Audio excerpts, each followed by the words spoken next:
بسم اللہ الرحمن الرحیم۔ السلام علیکم ورحمۃ اللہ وبرکاتہ۔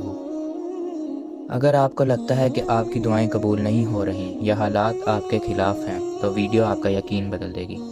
کیا آپ جانتے ہیں کہ وہ کون سے نبی تھے جنہوں نے اپنی بڑھاپے کی انتہائی عمر اور بیوی کے بانجھ ہونے کے باوجود اللہ کی رحمت سے مایوسی نہیں کی؟ حضرت زکریا علیہ السلام کا وہ قصہ جو آپ کے مرجھائے ہوئے ایمان کو تازہ کر دے گا۔ ویڈیو کو آخر تک ضرور دیکھیے گا۔ حضرت زکریا علیہ السلام کا مفصل واقعہ، دعا کی طاقت اور صبر کی داستان۔ حضرت زکریا علیہ السلام کا مقام اور معاشرہ ہزاروں سال پہلے کی بات ہے، جب بنی اسرائیل میں اللہ کے جلیل القدر پیغمبر حضرت زکریا علیہ السلام مبعوث ہوئے تھے۔ آپ علیہ السلام حضرت سلیمان علیہ السلام کی نسل سے تھے اور بیت المقدس کے متولی اور امام تھے۔ اس وقت بنی اسرائیل کی حالت بہت نازک تھی، لوگ دین سے دور ہو رہے تھے اور حضرت زکریا علیہ السلام دن رات انہیں اللہ کی طرف بلانے میں مصروف تھے۔ آپ علیہ السلام کا پیشہ بڑھئی تھا اور آپ علیہ السلام محنت مزدوری کر کے اپنا رزق حلال کماتے تھے۔ آپ علیہ السلام کی اہلیہ الیشا بھی نہایت نیک اور پرہیزگار خاتون تھیں۔ حضرت مریم علیہ السلام کی پیدائش اور کفالت کا معجزہ۔ کہانی میں موڑ تب آیا جب حضرت زکریا علیہ السلام حضرت مریم علیہ السلام کی پیدائش ہوئی۔ ان کی والدہ نے منت مانی تھی کہ وہ اپنی اولاد کو اللہ کی خدمت کے لیے وقف کر دیں گی۔ جب حضرت مریم علیہ السلام مسجد اقصیٰ لائی گئیں تو ان کی کفالت کے لیے قرآن اندازی ہوئی اور یہ سعادت حضرت زکریا علیہ السلام کے حصے میں آئی۔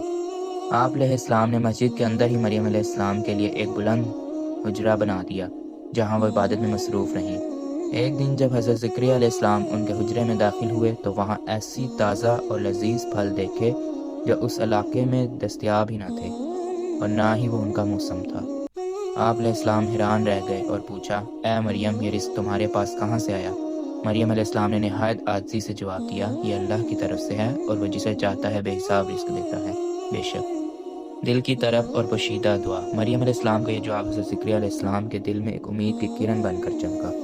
آپ علیہ السلام کی عمر اس وقت 90 یا 100 سال کے قریب پہنچ چکی تھی، ہڈیاں کمزور ہو گئی تھیں، بال چاندی کی طرح سفید ہو چکے تھے اور آپ علیہ السلام کی اہلیہ بھی بانجھ تھیں۔ ظاہری اسباب کے مطابق اولاد ہونا ناممکن تھا، لیکن آپ علیہ السلام نے سوچا کہ جو رب کریم مریم علیہ السلام کو بے موسم پھل دے سکتا ہے وہ مجھے بڑھاپے میں اولاد بھی دے سکتا ہے۔ آپ علیہ السلام نے رات کی تنہائی میں اپنے رب کو پکارا اور ایسی دعا کی جو قرآن پاک میں ہمیشہ کے لیے محفوظ ہو گئی۔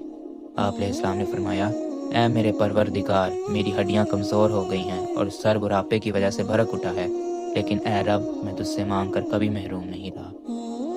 مجھے ڈر ہے کہ میرے بعد میرے رشتہ دار دین کا کام صحیح سے نہیں کر پائیں گے، اس لیے مجھے اپنے پاس سے ایک وارث عطا فرما جو میرا اور آل یعقوب کا وارث بنے۔ رشتوں کی آمد اور عظیم خوشخبری۔ حضرت زکریا علیہ السلام بھی محراب میں کھڑے نماز پڑھ رہے تھے کہ اچانک اللہ کے فرشتے حضرت جبرائیل علیہ السلام نازل ہوئے۔ پورے حجرے میں ایک نور پھیل گیا۔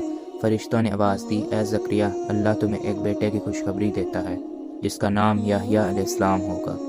وہ اللہ کے کلمے کی تصدیق کرے گا، سردار ہوگا، نہایت پرہیزگار ہوگا اور اللہ کا نبی ہوگا۔ سبحان اللہ۔ حضرت زکریا علیہ السلام یہ سن کر حیرت اور خوشی کے ملے جلے جذبات میں ڈوب گئے۔ آپ علیہ السلام نے عرض کی، اے میرے رب، میرے ہاں لڑکا کیسے ہوگا؟ میں بوڑھا ہو چکا ہوں اور میری بیوی بانجھ ہے۔ اللہ تعالیٰ کی طرف سے جواب ملا، ایسا ہی ہوگا، یہ میرے لیے بہت آسان ہے اور میں نے اس سے پہلے تمہیں پیدا کیا جبکہ تم کچھ بھی نہ تھے۔